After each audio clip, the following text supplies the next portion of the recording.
안녕하세요. 오늘은 2023년 6월 20일 교과 나눔 시간에 오신 여러분들을 진심으로 환영합니다. 먼저 기도드리고 2023년도 제2기 세 가지 우주적 기별의 마지막 교과인 제13과 하나님의 영광으로 빛남을 살펴보도록 하겠습니다. 기도하겠습니다. 하늘에 계신 저희들의 아버지, 우리와 함께 하시고 인하여 감사를 드립니다. 우리가 하나님을 알 수 있는 말씀을 주셔서 감사를 드립니다. 그리고 우리가 날마다 하나님을 묵상할 수 있는 천년계를 주시고 또 우리가 날마다 하나님을 바라볼 수 있는 주변의 모든 만물들을 우리에게 허락하여 주심을 인하여 감사드립니다. 하나님 말씀을 통하여서 우리가 날마다 하나님을 새롭게 알아갈 수 있는 그 특권을 누릴 수 있는 저희들 될 수 있도록 주여 도와주시옵소서. 우리와 함께 하심을 감사드리오며 이 시간도 우리와 동행하여 주옵기를 간구하오며 거룩하신 예수님의 이름으로 기도드렸습니다. 아멘. 감사합니다. 오늘의 두 번째 시간으로 월요일 소재에 있는 내용을 살펴보도록 하겠습니다. 월요일 소재 제목은 진리를 아는 것입니다. 예수님의 재림을 기다리는 우리들에게 가장 중요한 것은 무엇일까요? 열처녀의 비유를 아실 것입니다. 신랑을 기다리는 10명의 처녀가 있었습니다. 기다린 신랑이 더디옴으로 말미암아 이 10명의 처녀들이 다 졸았다라고 성경은 기록하고 있습니다. 모두가 잠든 한밤중에 신랑이 오자 열처녀들이 부랴부랴 일어나서 신랑을 맞이하러 나가기 위해서 채비를 하였습니다. 그런데 이미 한밤중이 되었기 때문에 신랑을 맞이러 나가기 위해서는 등불에 불을 밝혀야만 했습니다. 그 중에 5처녀는 그나마 등에 기름, 즉 믿음을 준비하고 있었기 때문에 잔치자리에 들어가 신랑을 맞이할 수 있었지만 그러나 그와 반면에 일어난 5처녀들은 기름을 준비하지 못해 허둥지둥 하다가 그만 잔치자리에 들어가지 못했다라고 성경은 기록하고 있습니다. 자, 그러면 우리가 이 비유에서 한 가지 생각해 보아야 할 것이 하나 있습니다. 그것은 만약에 신랑을 기다리던 이 10명의 처녀들이 다 졸지 않고 깨어 있었다라면 어떻게 되었을까요? 기름을 준비한 슬기로운 5처녀도 자다가 깨어 분주한 마음으로 신랑을 맞이한 것이 아니라 좀 더 간절하고 기쁜 마음으로 좀 더 준비된 마음으로 신랑을 맞이할 수 있었을 것입니다. 그리고 미처 여유분을 준비하지 못한 이 미련한 5처녀라 할지라도 신랑이 더디옴으로 말미암아 밤이 되자 자신들에게 기름이 떨어졌음을 인지하였을 것이고 그리고 신랑이 오기 전에 그 부족한 기름을 채웠을 것입니다. 그리고 신랑이 왔을 때에 신랑을 맞이할 수 있었을 것입니다. 자, 그렇다면은 신랑을 기다리는 이 처녀들이나 예수님의 재림을 기다리는 우리들에게 더 좋은 것은 졸지 않고 깨어 있는 것입니다. 그런데 문제는 우리가 어떻게 졸지 않고 깨어 기다릴 수 있느냐라는 문제입니다. 눈꺼풀이 제일 무겁다라는 말이 있는 것처럼 육신적으로 몰려오는 졸음을 이기는 것은 굉장히 힘이 듭니다. 마찬가지로 예수님의 재림이 지연됨으로 말미암아 이어지는 긴 기다림 속에서 우리가 우리의 첫사랑이 식지 않고 한결같이 그 첫사랑의 열정을 가지고 예수님을 사모하는 일은, 예수님을 기다리는 일은 결코 쉬운 일이 아닙니다. 자칫 잘못하면 우리의 신앙의 연수가 길어지면 길어질수록 영적으로 나태해져서 우리의 신앙이 마치 습관처럼 신앙의 기쁨과 희열도 없이 습관처럼 기도하고 습관처럼 교회 가고 습관처럼 헌금 내는 형식주의 신앙인의 모습을 할 수도 있다는 것입니다. 만약에 육신적으로 몰려오는 졸음을 이기지 못하는 상황이 발생할 때에 우리가 편안히 집안에 머물 때 어떻게 해야 됩니까? 괜찮습니다. 별 큰 일이 발생하지 않을 것입니다. 그런데 만약에 우리가 졸고 있는 상황이 운전 중이라면 그 결과는 우리가 상상하기 힘들 정도로 위험한 결과를 우리에게 가져올 수가 있습니다. 마찬가지로 우리가 영적으로 졸고 있는 상황이 편안하다, 안전하다 그때이면 괜찮지만 그러나 우리의 삶의 위기가 왔을 때에 우리가 영적으로 졸고 있다면 우리는 영적으로 큰 데미지를 입게 될 것입니다. 그러므로 우리가 편안할 때를 위해서가 아니고 우리의 삶의 위기를 대비하기 위해서 예수님의 재림이라는 그 엄청난 것을 맞이하기 위해서 우리는 때로는 예수님의 재림이 지연되고 늦어지는 것 같지만 그러나 그럴지라도 우리는 졸지 않고 깨어 있는 것이 굉장히 중요하다는 것입니다. 자, 그러면 우리가 어떻게 하면 영적으로 졸지 않고 깨어 기다릴 수가 있을까요? 여러분, 운전하다가 졸리면 어떻게 하십니까?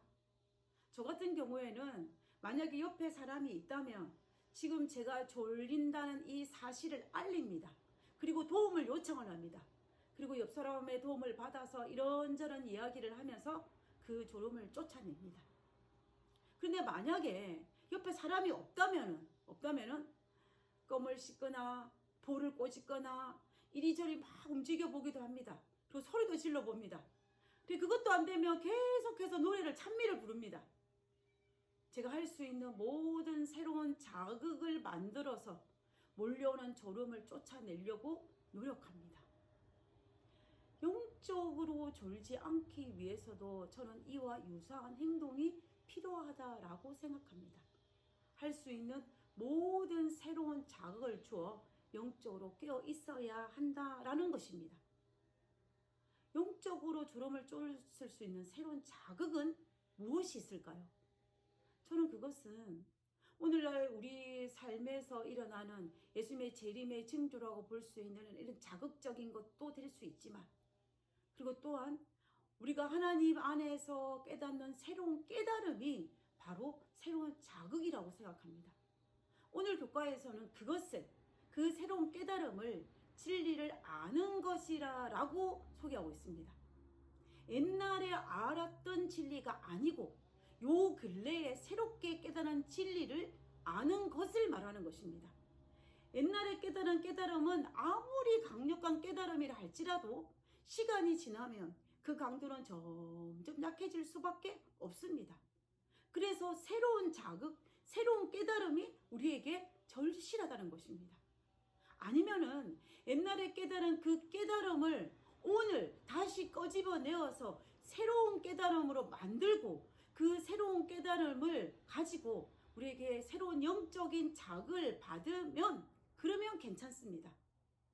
그렇기 때문에 우리는 영적으로 우리를 깨울 수 있는 영적인 새로운 깨달음, 새로운 자극들이 우리에게 있어야 되는 것입니다. 여러분, 옹달샘과 웅덩이의 차이점을 아십니까? 옹달샘은 계속해서 새로운 물이 솟아납니다. 옹달샘은 물을 담아두는 것이 아니고 계속해서 흘려보냅니다. 왜냐하면 물이 계속해서 솟아나기 때문입니다. 옹달샘이 생수의 근원이 되는 겁니다. 이와 반대로 웅덩이는 물을 모아놓기 때문에 매일 새롭게 공급되는 물이 없습니다. 그래서 웅덩이에 물은 흘러보내지를 못하기 때문에 갇혀있기 때문에 물이라 할지라도 썩어서 냄새가 나고 해충의 서식지가 될 수밖에 없습니다. 예레미야 선지자는 유다 백성들의 이런 모습을 두고 경고를 이렇게 하였습니다. 예레미야 2장 13절에 내 백성이 두 가지 악을 행하였나니 곧 생수의 근원되는 나를 버린 것과 스스로 웅덩이를 판 것인데 그것은 물을 저축지 못한 터진 웅덩이니라. 하나님께서는 유다 백성이 옹달샘을 버리고 스스로 판 웅덩이가 되었다라고 책망하셨습니다. 생수의 근원인 하나님을 버렸다라고 책망하셨습니다. 하나님과 함께 있으면 옹달샘처럼 늘 새로운 물이 솟아나서 마실 수 있는데 하나님을 버리니 옹달샘의 웅덩이가 바뀌어서 새로운 물이 나오지 않기 때문에 물이 고이고 썩어서 병이 들 수밖에 없었다라고 한탄하고 계시는 것입니다. 이 동일한 사상을 담고 있는 것이 요한복음 7장 17절에서 예수님께서 권면하신 말씀을 통해서 우리는 발견할 수가 있습니다. 요한복음 7장 17절에 사람이 하나님의 뜻을 행하려고 하면 이 교훈이 하나님께서 왔는지 내가 스스로 말함인지 알리라 그랬습니다. 우리가 하나님의 자녀로 졸지하고 영적으로 깨어 하나님의 뜻을 행하는 사람은 이 교훈이, 이 말씀이, 이 진리가 하나님께로 왔는지 아니면 사람의 임의로 말함인지를 분별할 수 있는 분별력을 가질 수 있다는 것입니다. 다시 말하면 깨어 있다라는 것입니다. 결국 하나님의 진리를 날마다 새롭게 탐구하는 자들은 영적으로 깨어 있어서 분별력을 가지고 그리고 하나님으로부터 영적으로 계속 생수를 공급받을 수 있다라는 것을 말하는 것입니다. 하나님께서 예레미야를 통하여 말씀하신 겉면으로 이야기를 한다면 생수의 근원 되시는 하나님을 날마다 새롭게 탐구하여 하나님의 진리를 새롭게 발견하여서 영적으로 졸지 않고 깨어있는 자는 하나님의 뜻인지 아닌지를 분별할 수 있다라는 것입니다. 181페이지에 있는 영감의 교훈은 우리에게 이렇게 권면합니다. 철저하고 꾸준하게 진리를 탐구하라. 하나님께서는 모든 사람이 기도와 금식으로 진리의 의미와 주장들을 철저하고 꾸준하게 탐구하기를 바라신다. 신자들은 무엇이 진리를 이루고 있는지에 대하여 추측과 분명치 않은 견해에 머물러 있어서는 안 된다. 그들의 믿음이 하나님의 말씀에 굳게 기초되어 있으므로 시련의 때가 다가와서 그들이 의회들 앞에서 나가 마음에 대하여 답을 할 때 그들은 온유와 두려움으로 그들에게는 있는 소망의 이유를 제시할 수 있어야 한다. 한번 진리를 깨달은 것으로 끝나는 것이 아니라 새로운 진리를 꾸준히 탐구하라는 것입니다. 그래서 우리가 받은 깨달음은 진리는 설교 시간만으로는 부족하다는 것입니다. 내가 직접 말씀을 연구하고 탐구하여 점점 더 확실하게 깨달을 수 있을 때에 우리는 점점 더 하나님의 그 비단에 들어가서 그 축복을 누릴 수 있는 것입니다. 그러기 위해서는 우리는 날마다 철저하게 그리고 꾸준하게 진리를 탐구하는 것이 필요하답니다. 그러면 그 깨달음이, 그 진리가, 그 희열이 새로운 자극이 되어서 우리가 영적으로 졸지 않고 깨어 기다릴 수 있게 만들 것입니다. 계시록 14장의 둘째 천사의 기별을 한 번 더 읽어보도록 하겠습니다. 또 다른 천사 그 둘째가 그 뒤를 따라 말하되 무너졌도다 무너졌도다 큰 성 바벨론이여 모든 나라를 그 음행으로 인하여 진노의 포도주로 먹이든 자로다 하더라. 이 본문에서 무너진 큰 성 바벨론으로 인하여 그 음행으로 인하여 진노의 포도주를 먹은 사람은 예레미야 선자의 경고의 말씀처럼 생수의 근원 되시는 하나님을 버리고 스스로 판 웅덩이에 고인 썩은 물을 마신 자입니다. 이 썩은 물을 마신 자는 졸 수밖에 없습니다.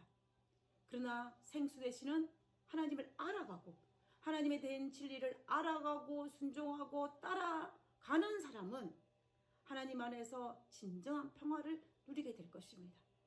다시 말하면 깨어있는 사람이 된다라는 것입니다.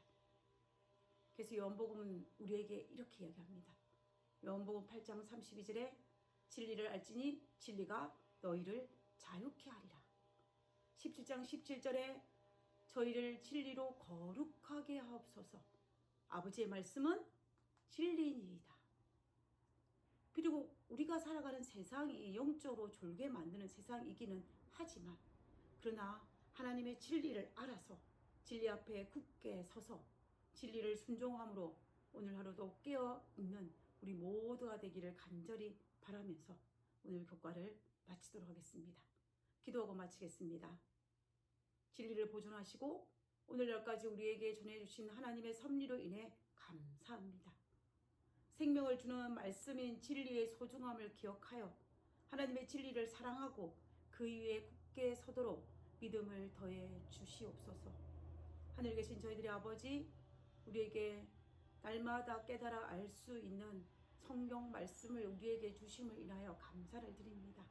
아버지여, 우리를 불쌍히 여기사 우리가 날마다 하나님의 말씀을 통하여 깨달아 알 수 있는 새로운 진리를 깨달아 알 수 있는 더 깊은 지식을 깨달아 알 수 있는 주의 성령의 영을 우리에게 부어주셔서 우리로 하여금 깨닫게 하시고 순종하게 하시고 그 말씀을 인하여 정말 기뻐하고 즐거워하는 그런 그리스도인으로의 삶을 살 수 있도록 아버지여 우리와 함께하여 주시옵소서. 오늘도 우리에게 새로운 하나님의 말씀을 주심을 인하여 감사드리오며 오늘 하루도 좀 더 하나님의 영광의 빛 안으로 들어가는 그러한 삶을 살 수 있도록 하여 주옵기를 거룩하신 예수님의 이름으로 기도드렸습니다. 아멘.